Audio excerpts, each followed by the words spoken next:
now for my brain. But this right now, if you're talking about this thing, I don't know if it is, it's just taped down to, this is like a different drawing board. And then it can come off with the little edging on it. But I don't know if that's what you're asking. I'm sorry if I have it wrong. Aw, thanks, Ash.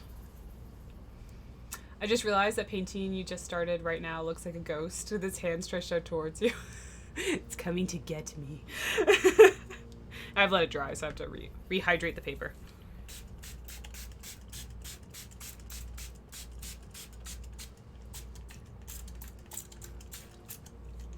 You gotta always keep it hydrated.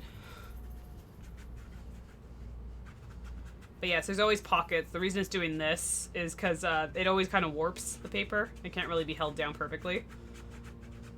So I kind of have to paint on like hills. All the more reason why I don't get control of the paint when I do these. I can pretend I'm in control all I want, but... Oh, sorry, thank you. Is it black paper or did you prime it black? Yeah, yeah, so it is actually black watercolor paper. I'm so sorry. Like I said, you probably were asking that perfectly fine. I just...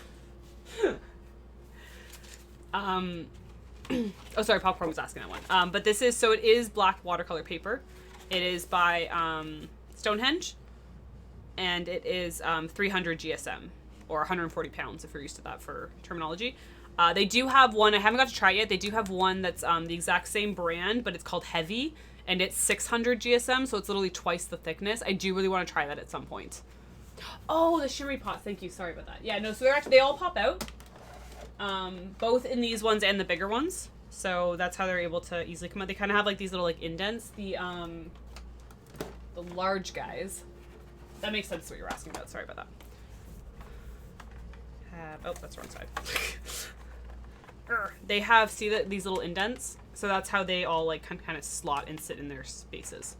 But no, so they can easily come in and out. They're not magnetized, but they are just that little bit of shape kind of holds them in. Sorry about that.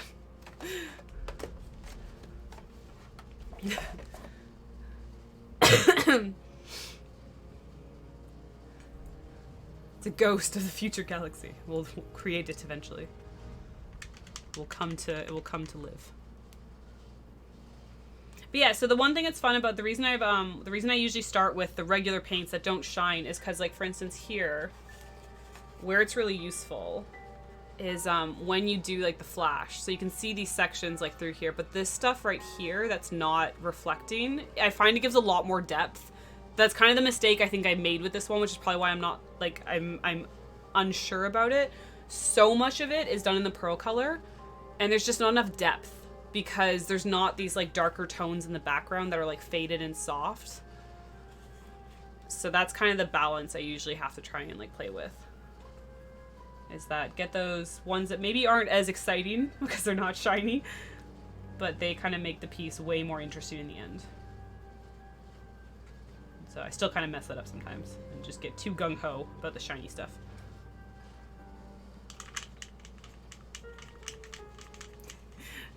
The fancy stuff. These are my fancy products for sure. Kind of...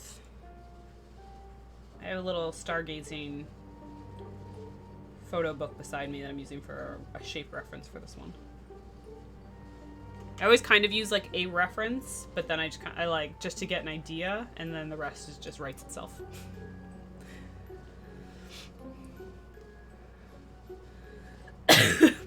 I mean, I knew it was a chance that I was gonna get it if I took a